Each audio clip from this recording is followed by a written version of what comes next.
Assalamualaikum warahmatullahi wabarakatuh. Semangat pagi semuanya para pembelajar sejati. Selamat bertemu kembali di video kali ini mengenai mata kuliah akuntansi pengantar dengan topik adjusting the accounts atau untuk penyusunan jurnal penyesuaian. Referensi materi ini diperoleh dari buku Keso ya, Wegan and Keso. Jadi untuk teman-teman yang mau belajar lebih lengkap lagi bisa dibaca bukunya langsung. Oke, nah di chapter 3 ini learning objective yang akan saya sampaikan melalui video ya ada 3, yaitu yang pertama kita akan bahas mengenai accrual basis dalam accounting, kemudian alasannya kenapa kita harus membutuhkan atau menyusun adjusting entries. Dan untuk learning objektif yang kedua dan ketiga itu adalah bagaimana membuat jurnal penyesuaian untuk deferrals and accruals. Nah, nanti akan kita bahas satu-satu. Tapi untuk di video kali ini saya akan bahas untuk yang learning objektif yang pertama dan kedua dulu ya. Untuk yang ketiganya nanti di next video. Selamat menyimak. Oke, mengenai accrual basis, sebelum itu kita akan mengingat kembali mengenai asumsi dalam akuntansi di mana perusahaan itu akan menyusun laporan atas kinerja yang sudah dilakukan biasanya dalam bentuk periodisasi, bisa bulanan, quarterly atau triwulanan, dan juga tahunan gitu. Jadi kita bagi gitu ya, kita bagi economic life-nya atau masa aktivitas gitu yang harus dilaporkan dalam periode yang bisa tahunan, bisa 3 bulan, atau bisa bulanan. Nah, ini disebut juga periodicity assumption atau time period assumption. Nah, kemudian untuk yang bulanan dan quarterly, monthly and quarterly, bulanan dan triwulanan itu biasanya disebut juga dengan laporan keuangan interim. Jadi karena interim period gitu ya.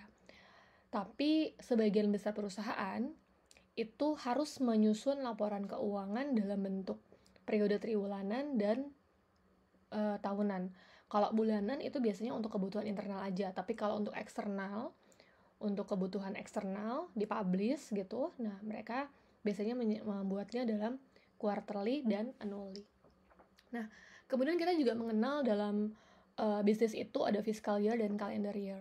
Tapi kalau di Indonesia, untuk fiscal year dan calendar year ini sebenarnya sama, yaitu periodenya di Januari sampai Desember gitu.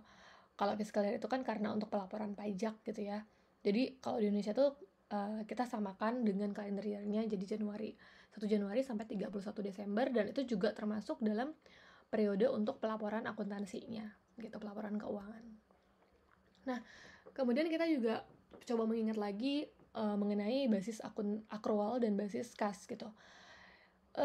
Yang digunakan sekarang ini kan adalah accrual basis ya, accrual basis accounting. Apa sih accrual basis accounting itu? Yaitu transaction recorded in the periods in which the events occur. Jadi memang pencatatannya, transaksi itu akan dicatat ketika terjadinya. Kapan itu terjadinya transaksi, maka itu dicatat. Itu accrual basis. Dan untuk accrual basis ini juga berdampak pada prinsip pengakuan pendapatan dan beban, recognized revenues, dan juga untuk expense diakuinya kapan gitu ya. Kalau untuk revenue atau pendapatan itu diakuinya ketika perusahaan sudah menyelesaikan kewajibannya untuk menyediakan jasa kepada customer atau menyerahkan barang kepada customer walaupun kasnya belum diterima, walaupun customernya belum bayar. Tapi kalau kewajiban itu sudah ditunaikan, maka pendapatan sudah bisa dapat diakui oleh perusahaan. Begitu juga untuk expense, ketika memang sudah benar-benar diterima manfaatnya atau sudah expired masanya, maka itu sudah bisa diakui sebagai expense.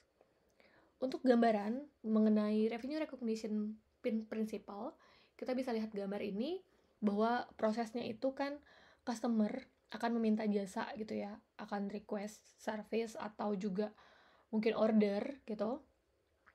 Kemudian setelah mereka order, mereka request jasanya, perusahaan akan memberikan jasa tersebut atau memberikan barang tersebut kepada customer, dan kemudian customer membayar. Nah, ketika barang itu sudah diterima oleh customer dan ketika jasa itu juga sudah disampaikan, diberikan kepada customer, walaupun customer itu belum bayar, maka itu sudah bisa diakui sebagai pendapatan. Karena kuncinya adalah performance obligation. Sudah menyelesaikan kewajiban untuk memberikan jasa atau barang kepada customer. Jadi sudah selesai gitu ya kewajiban dari perusahaan. Nah, di sisi lain, untuk expense recognition principle-nya adalah dengan menggunakan matching concept. Jadi beban itu diakuinya seiring berjalannya waktu, periode di mana perusahaan sudah menyerahkan jasanya, sudah menyerahkan barangnya kepada customer. Jadi ikuti gitu ya, let the expenses follow the revenue. Jadi pengakuan bebannya mengikuti pengakuan pendapatannya. Karena secara logika implementasi di lapangan itu, perusahaan menyerahkan jasa kepada customer. Ketika menyerahkan jasa itu tentunya ada beban-beban, ada biaya-biaya yang dikeluarkan oleh perusahaan untuk mendapatkan jasa itu, untuk mengenerate pendapatan gitu kan, menghasilkan pendapatan itu. Maka beban itu atau biaya yang dikeluarkan tersebut yang seiring dengan pendapatan tersebut gitu ya, seiring dengan perolehan pendapatan tersebut itu diakui sebagai expense gitu. Nah, ini bisa advertising, bisa delivery gitu ya, bisa atau beban-beban lainnya. Nah, kemudian kenapa kita membutuhkan adjusting entries gitu dengan asumsi-asumsi dan prinsip akuntansi yang tadi sudah dibahas.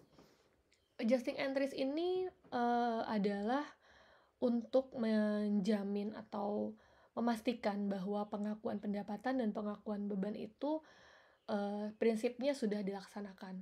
Prinsip yang tadi sudah dibahas ya. Kemudian ini adjusting entries dibutuhkan ketika karena trial balance atau neraca saldo itu bisa jadi tidak up to date gitu, atau datanya mungkin belum lengkap. Jadi makanya butuh adjusting entries, butuh penyesuaian dari angka-angka yang ada di trial balance. Kemudian kita juga tidak mungkin menyiapkan laporan keuangan itu setiap saat gitu. Tapi perusahaan butuh informasi itu setiap waktu gitu. Butuh informasi yang valid dari laporan keuangan tersebut. Dan kemudian adjusting entries itu juga akan termasuk gitu ya, melibatkan akun-akun yang ada di income statement dan juga akun-akun yang ada di balance sheet. Dia akan berdampak kepada kedua laporan keuangan tersebut. Nah, kita masuk ke types of adjusting entries atau jenis-jenis dari penyesuaian ya. Dibagi ke dalam dua kategori, yaitu deferrals dan accruals. Deferrals ada dua jenis adjusting entries, yaitu prepaid expense dan unearned revenue. Kemudian untuk accruals itu juga ada dua tipe, yaitu accrued revenues dan accrued expense. Kalau bisa saya jelaskan secara singkat, deferrals ini menggambarkan kasnya duluan yang bergerak di antara pihak-pihak yang bertransaksi. Nah, sementara kalau accrual itu barang dan jasanya terlebih dahulu yang berpindah antara pihak-pihak yang bertransaksi. Seperti yang dijelaskan di sini bahwa prepaid expense itu adalah beban-beban itu dibayarkan sebelum beban itu dimanfaatkan atau perusahaan memperoleh manfaat dari pembayaran tersebut. Untuk unearned revenue kebalikannya. Jadi perusahaan sudah menerima kas, sudah menerima pembayaran padahal service atau barangnya itu belum diserahkan kepada customer gitu. Jadi pendapatan diterima di muka, kalau tadi beban dibayar di muka. Sementara kalau accruals itu sudah diserahkan dulu. Kalau revenue itu berarti jasa dan barang itu sudah diserahkan kepada customer tapi customer belum bayar.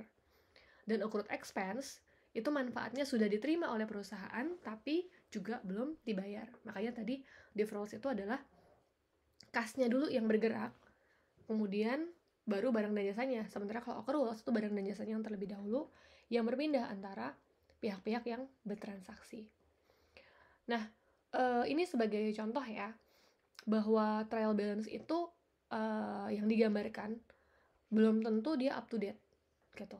Seperti di sini ada punya Pioneer Advertising trial balance untuk bulan Oktober per 31 Oktober. Nah, angka-angka yang disajikan di sini bisa jadi bukan angka-angka per 31 Oktober. Karena di situ ada prepaid insurance senilai 600 yang dimana bisa jadi prepaid insurance ini adalah untuk beberapa periode ke depan. Supplies juga sama gitu. Nanti kita coba lihat contoh transaksinya ya.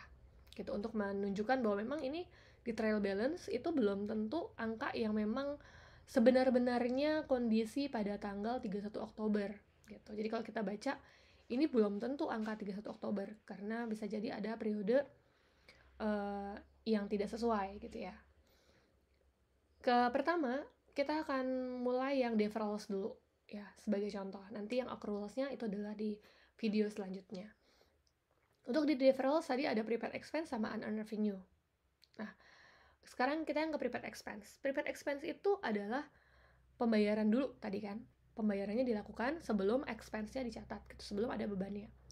Yang biasanya terjadi untuk prepayment atau prepaid ini adalah insurance.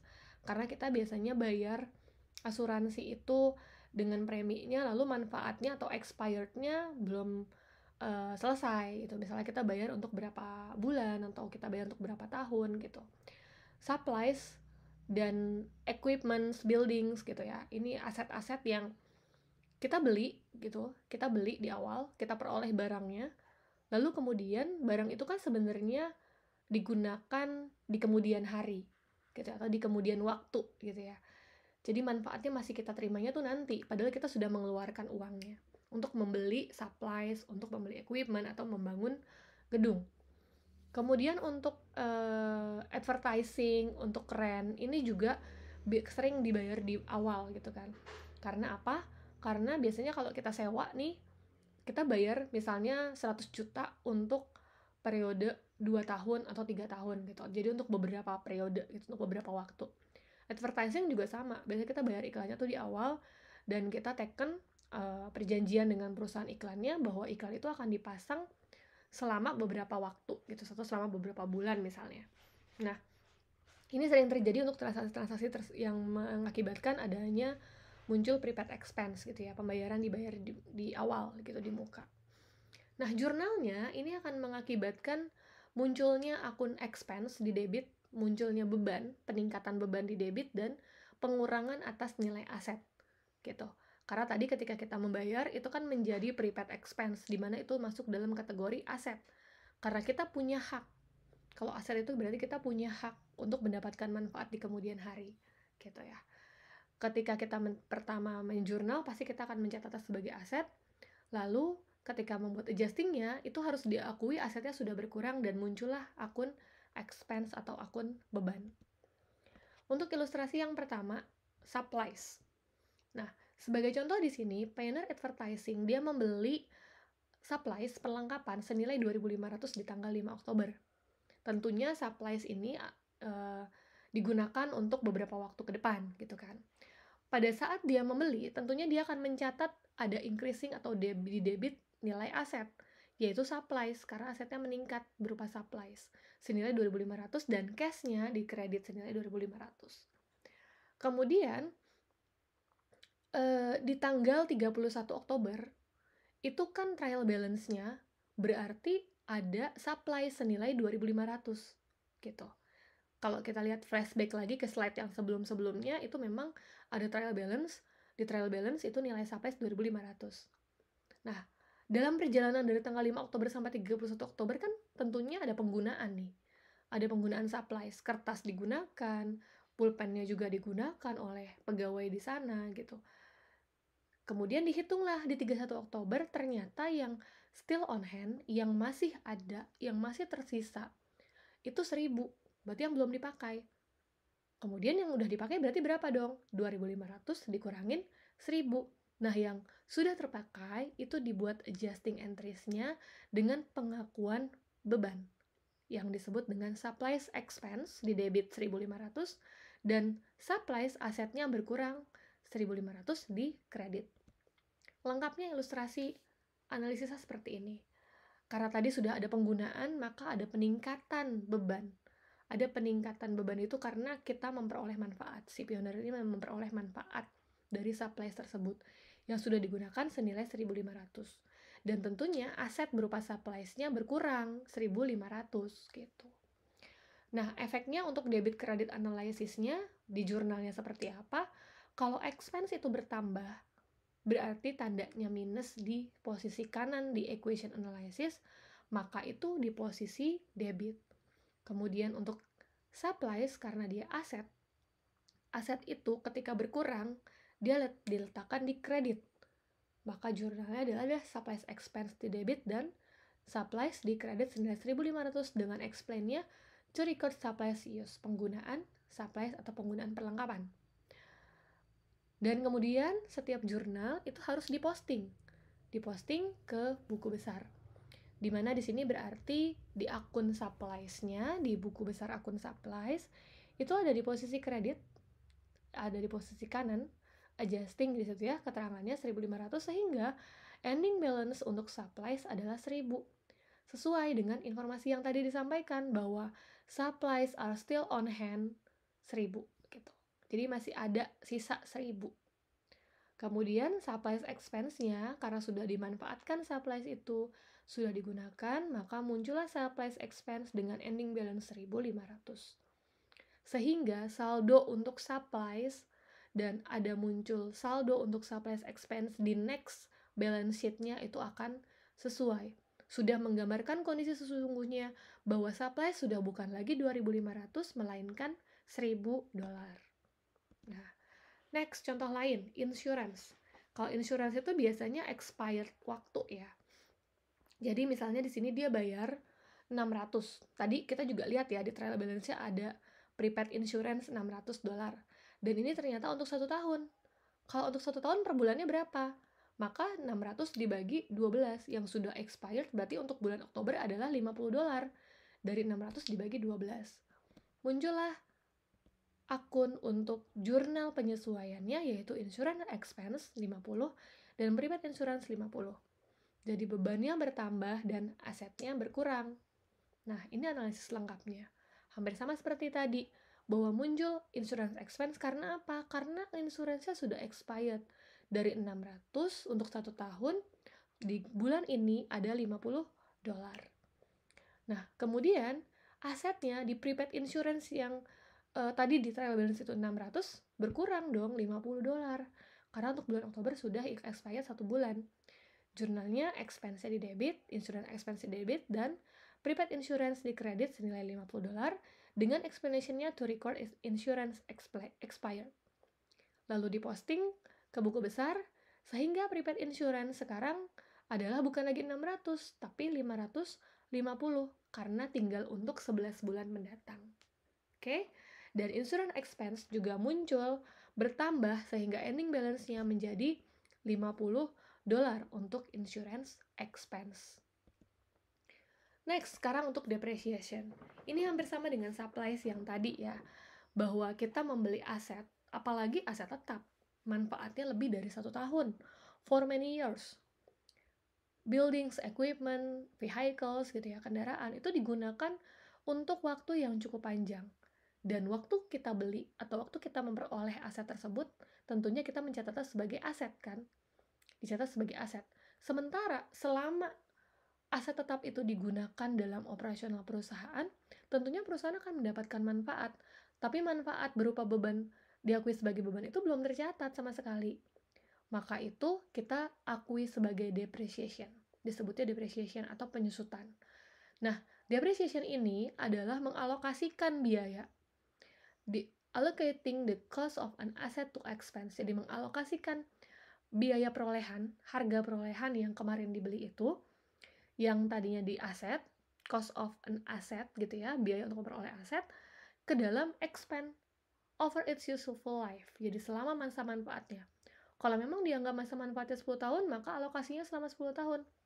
Kalau dia manfaatnya 20 tahun untuk buildings misalnya, maka juga alokasinya selama 20 tahun.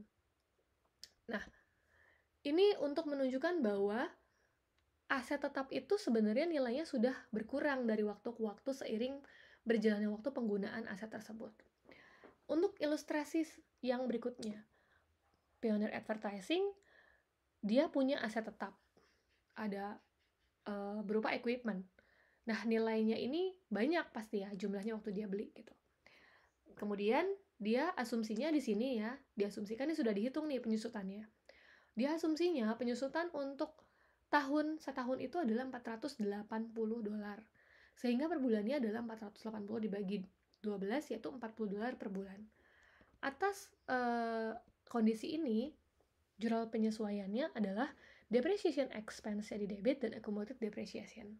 Jadi kalau untuk prepaid expense, kalau kita bisa ambil kesimpulan, dia akan memunculkan adjusting entries berupa penambahan beban.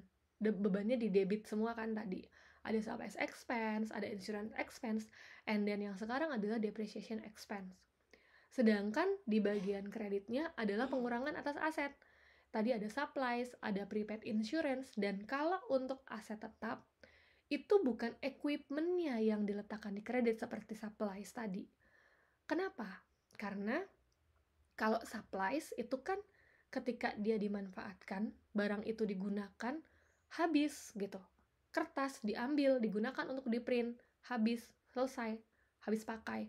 Tapi kalau equipment, komputer digunakan, komputernya nggak habis, komputernya tetap ada, wujudnya tetap jadi satu utuh gitu ya komputer. Satu unit komputer, satu unit printer, dan seterusnya.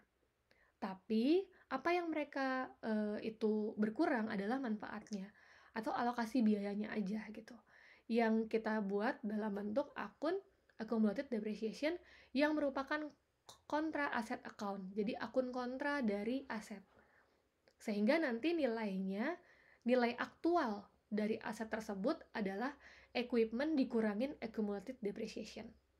Jadi nilai aset tetapnya dikurangin sama akumulasi penyusutan, sehingga itulah nilai aktual atau nilai sesungguhnya dari aset tersebut. Kenapa jadi berkurang? Karena manfaatnya jadi berkurang gitu kan. Jadi tidak equipmentnya ya yang dikredit kalau untuk aset tetap. Karena secara fisik pun juga equipmentnya masih utuh gitu, nggak berkurang. Beda dengan supplies tadi. Nah ini ya, jadi secara kesimpulan kalau untuk prepaid expense itu pasti akan menimbulkan akun expense, bebannya di debit, ada peningkatan beban, dan ada penurunan aset di kredit gitu. Nah untuk kategori yang depreciation, kondisi yang atas aset tetap itu menggunakan akun kontra dari aset, yaitu accumulated depreciation of equipment gitu. Nah ini ilustrasi lengkapnya hampir sama seperti tadi, sehingga nanti akan memunculkan equipmentnya itu nilainya tetap ya, nilai equipmentnya itu tidak berkurang, tetap 5.000 sesuai sama waktu dia beli awal gitu kan, tapi dia akan mendapatkan penurunan nilai secara aktual karena muncul accumulated depreciation of equipment senilai $40 di bulan Oktober. Dan depreciation expense juga akan bertambah senilai $40. Oke. Nah, ini nanti yang sebagai ilustrasi bahwa nanti akan muncul seperti ini gitu ya di statement of financial position atau di balance sheet gitu ya, sebagai ilustrasinya bahwa nanti equipmentnya tetap 5.000 dan kemudian nanti equipment itu akan less, dikurangi oleh accumulated depreciation of equipment senilai 40, sehingga nilai aktual dari equipment itu adalah 4.960. Dengan atau disebut juga 4.960-nya ini sering disebut juga sebagai book value atau nilai buku, yang merupakan difference between the cost of any depreciable asset and its accumulated depreciation. Jadi yang book value itu adalah perbedaan antara nilai dari aset tersebut dikurangi dengan akumulasi depresiasinya. Gitu. Jadi untuk depreciation konteksnya seperti ini. Oke, ini sebagai summary ya untuk di bahasan prepaid expense, bahwa untuk akuntansi di prepaid expense ini sebagai contoh tadi ada insurance, supplies, kemudian ada depreciation gitu ya. Kenapa harus disesuaikan reason for adjustment? Karena yang dicatat ini atas aset prepaid-nya itu adalah aset yang belum digunakan gitu. Jadi supplies itu belum digunakan, equipment juga belum digunakan, dan yang lain-lain. Kemudian akun sebelum disesuaikan itu menjadi efeknya di trial balance, asetnya overstated, asetnya akan dicatat kelebihan dari yang seharusnya gitu. Kemudian expense-nya malah belum ada gitu kan, expense-nya understated, padahal manfaatnya sudah diterima oleh perusahaan. Dan menurut prinsip pengakuan beban, itu kan beban harus diakui ketika manfaatnya memang sudah diterima oleh perusahaan gitu. Sehingga adjusting entries-nya akan memunculkan expense-nya di debit dan aset atau kontra aset di kredit. Itu sebagai summary dari prepaid expense. Nah, kita menginjak ke yang berikutnya ya teman-teman. Tetap semangat semuanya. Ini masih untuk yang deferrals ya, types yang deferrals, yaitu unearned revenue. Ini sebenarnya kondisi sebaliknya aja sih. Kalau tadi dari sisi orang yang membayar gitu ya, pihak yang membayar, kalau sekarang dari sisi pihak yang menerima gitu. Sama transaksinya berupa rent gitu kan, kemudian hal-hal yang lainnya juga yang memang ternyata itu pendapatannya bisa diterima di awal gitu ya. Nah, unearned revenue ini kebalikan seperti yang tadi gitu ya. Kalau ini berarti kalau waktu pertama mencatat itu ketika menerima kas atas jasa atau pendapatan yang memang belum selesaikan kewajibannya, jasanya belum diserahkan, barangnya juga belum diserahkan, itu berarti kan liabilities, kewajiban bagi perusahaan. Jadi pertama kali mencatat transaksinya itu pasti akan muncul liabilities sebagai unearned revenue. Kemudian ketika penyesuaiannya, dia akan berdampak kepada pengakuan pendapatan sehingga pendapatannya meningkat, increase gitu ya di posisi kredit, dan kemudian liability-nya jadi berkurang karena kewajibannya sudah diselesaikan gitu. Kalau kewajiban sudah diselesaikan kan berarti kewajibannya berkurang dan itu ada di posisi debit. Ini dampak jurnalnya nanti seperti itu. Nah, ini untuk contohnya ya. Pioneer Advertising dia menerima 1.200 di tanggal 2 Oktober dari klien gitu ya untuk pemasangan iklan, karena Pioneer Advertising ini adalah perusahaan jasa iklan gitu ya. Dan jasa ini diharapkan bisa selesai di 31 Desember. Kemudian di tanggal 2 Oktober itu kan berarti tercatat unearned service revenue. Ada pendapatan diterima di muka senilai 1.200. Dan di trial balance-nya otomatis juga masih muncul tuh 1.200-nya sebagai unearned service revenue. Kemudian di akhir bulan, ternyata setelah dianalisis, perusahaan atau Pioneer Advertising ini baru memberikan jasanya, menyelesaikan jasanya, menyediakan jasa iklan kepada Erknux ini dengan nilai setara $400 gitu. Jadi berarti pendapatan yang sudah diselesaikan baru 400 dari 1.200. Sehingga jurnal penyesuaiannya adalah mengurangi kewajiban, yaitu unearned service revenue-nya di debit senilai 400 dan mengakui pendapatan senilai 400 di kredit. Ilustrasi lengkapnya seperti ini ya. Jadi secara logika itu kan kewajibannya tadi muncul ya, unearned service revenue. Nah, kemudian ketika itu sudah diselesaikan, kewajibannya jadi berkurang. Kalau kewajiban berkurang, berarti posisinya debit gitu. Kemudian servisnya bertambah, service revenue-nya bertambah, pendapatannya bertambah karena memang udah selesai. Tadi kan prinsip pengakuan pendapatan adalah ketika perusahaan sudah menyelesaikan kewajibannya untuk memberikan barang dan jasa kepada customer yang sudah diselesaikan $400, maka itu boleh diakui sebagai service revenue bertambah di posisi kredit. Sama seperti yang tadi juga, jurnal harus diposting ke dalam buku besar, sehingga unearned service revenue-nya yang tadinya 1.200 sudah selesai 400, berarti yang belum selesai masih 800. Kewajiban si Pioneer Advertising ini masih $800. Dan yang sudah menjadi service revenue itu ada 400 gitu. Nah, ini kebetulan sebelumnya ada pendapatan juga ya yang lain, pendapatan transaksi yang lain 10.000. Berarti sekarang service revenue-nya itu sudah 10.400 karena yang tadi kepada Erknox-nya sudah diselesaikan $400. Oke. Nah, itu gambaran untuk unearned service revenue. Sehingga summary-nya untuk di adjusting entries unearned service revenue adalah contohnya tadi ya sudah disampaikan. Lalu kenapa sih harus di-adjust gitu ya reasoningnya? Karena memang unearned revenue yang dicatat di trial balance itu adalah berupa kewajiban gitu. Dan sekarang sudah diselesaikan gitu kan, maka harus dicatat dong service revenue-nya yang sudah diselesaikan itu. Nah, dampaknya di laporan di trial balance kemarin itu liabilities-nya overstated, kewajibannya terlalu berlebih dicatatnya. Karena sebenarnya ada pendapatan yang sudah harus diakui dan revenue-nya belum dicatat, jadi understated, dicatatnya terlalu rendah gitu, bahkan belum dicatat gitu ya atas transaksi tersebut.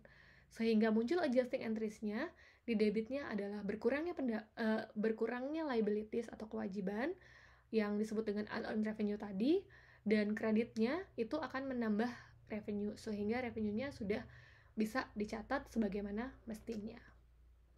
Oke, thank you for attention untuk semuanya. Semoga bermanfaat pembelajaran kali ini.